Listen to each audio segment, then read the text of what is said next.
اب یہ مثال کے طور پہ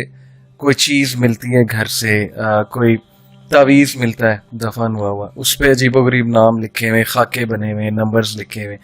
یا کوئی اور ہڈی مل جاتی، کوئی چیز مل جاتی، اس کو نمبر 1 زائل کیسے کرنا ہے؟ اس سے ڈرنے کی ضرورت تو نہیں ہے، اس کو زائل کیسے کرنا ہے، پھینکنا ہے، جلانا ہے، کیا کرنا ہے؟ دوسرا تعویذات کے بارے میں بس ایک کانسیپٹ دے رہے ہیں کہ تعویذ کی کیا حقیقت ہے۔ دیکھیں علی بھائی، قرآن پاک جو ہے نا، قرآن پاک کا لکھا ہوا تعویذ، اس کو میں شرک تو نہیں کہہ سکتا، صحیح، لیکن یہ ضرور کہوں گا کہ یہ نبی پاک کا طریقہ نہیں، ایڈیشن ہے، بدعت کہہ سکتے ہیں۔ بدعت جو اس کے اوپر قرآن پاک لکھا ہوا ہے، بہت سارے کیونکہ علماء ہمارے لکھتے تھے تعویذ، جو صرف قرآن سے لکھا ہے اسے شرک نہیں کہہ سکتے، لیکن ہمیں نبی پاک سے ایسا کوئی طریقہ نہیں ملتا، کیونکہ نبی پاک پہ قرآن پاک نازل ہوا، آپ صلی اللہ علیہ وسلم وہی لکھوا سکتے تھے تو تعویذ لکھوا کے صحابہ کو بھی دے سکتے، بالکل ٹھیک۔ ایک دوسرا کامن کانسیپٹ اس میں یہ ہے کہ جو تعویذ ہم قرآن پاک کا لکھا ہوا گلے میں پہن لیتے ہیں ٹریٹمنٹ کے لیے، 100% قرآن پاک لکھا ہے تو ہم واش روم بھی جاتے ہیں، صحیح، تو واش روم میں ادب کے لحاظ سے ہم قرآن پاک کو کبھی بھی نہیں لے کے جاتے، بالکل ٹھیک۔ اچھا، اس کا جواب یہ ملے گا کہ نہیں، ہم جب واش روم میں جاتے ہیں تو اس تعویذ کو اتار کے رکھ دیتے ہیں۔ اب اس بھائی سے یہ سوال ہے کہ آپ جب اتار دیتے ہیں واش روم میں تو زیادہ ضرورت ہے تعویذ کی، وہاں تو جنات ہوتے ہیں، تو وہاں جو رب ہماری حفاظت کر سکتے ہیں تو وہ باہر بھی کر سکتے ہیں۔ تو اصل چیز یہی ہے کہ قرآن پاک پڑھا جائے، اذکار پڑھے جائیں اور اللہ پر توکل کیا جائے، یہ تعویذ پر توکل نہیں کرنا۔ پورا قرآن پاک میں گلے میں پہن لیتا ہوں، چھوٹے چھوٹے مل جاتے ہیں وہ سائز میں، یو ایس بی میں آ جاتا ہے، یو ایس بی میں بھی آ جاتا ہے،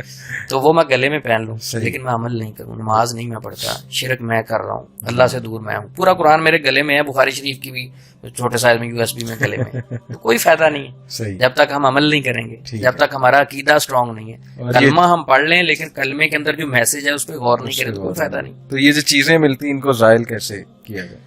اصل جو جادو کا کانسیپٹ ہے، جو مجھے سمجھ لگا ہے، آپ کے گھر پہ پانی کے چھینٹے گرے، خون کے چھینٹے گر گئے، آپ کے کپڑوں پہ کٹ لگ گئے، اس طرح کی مختلف حرکتیں ہو جاتی ہیں، گھر کے اندر گندگی کے چھینٹے گر گئے، بندہ کہتا ہے یار اندر تو نہیں آ سکتے تھے، ہمارے بیٹھے بیٹھے انڈے گر جائیں سامنے، تو ابھی تک جادو نہیں ہوا۔ خون کے چھینٹے بھی گر گئے، پانی بھی گر گیا، آپ نے 100% دیکھا میرے کپڑے کٹ گئے، جادو نہیں ہوا ابھی تک۔ ٹھیک ہے، یہ ان کا ایک وہ اٹیک ہے، وہ انسان کو خوف زدہ کرنے کے بعد انسان میں انٹر ہوتے ہیں۔ اگر آپ کا عقیدہ اسٹرانگ ہے، اللہ پر پورا یقین ہے، آپ ان خون کے قطروں کو صاف کریں، کپڑے کٹ گئے ان کو پھینک دیں، کوئی مسئلہ نہیں، آپ جگہ پہ پھینک دیں، جلائیں، یعنی خوف زدہ نہیں ہو تو آپ پہ کسی قسم کا جادو اثر نہیں ہوگا۔ تو کوئی پرچی ملے اس پہ عجیب و غریب نام ہو تو اس میں آپ کے گھر سے تعویذ مل گئے، کوئی بھی چیز، یعنی اس میں ہے کہ خوف زدہ نہیں ہونا، صرف ایک ہی چیز ہے کہ بالکل پریشرائز نہیں ہونا۔ ٹھیک ہے، اچھا ابھی ہمارے سامنے ویسے گلاس گرے، بندہ کمرے میں اکیلا بیٹھا ہے، گلاس گرا ہے سامنے، انسان کی فطرت ہے، انسان ڈر جاتا ہے، وہ اچانک ڈرنا ہو رہا ہے، عقیدہ تن اسے ڈرنا نہیں چاہیے، زبردست عقیدہ تن صرف اللہ کا ڈر دل میں جب ہوگا تو شیطان کی کوئی اوقات ہی نہیں ہے۔ تو میں یہی بات کروں گا کہ اگر شیطان اور جنوں میں اتنی طاقت ہے، اتنی طاقت ہے، سب سے پہلے سارے راکیوں کو اکٹھا کریں اور دریا کے سپرد کر دیں۔ ایسی ہے تو یہ اس کو جلا دینا چاہیے جو پرچہ پیپر ملا ہے یا کوئی ایسی چیز ملی ہے، یا دفن کر دیں یا بس پھینک دیں،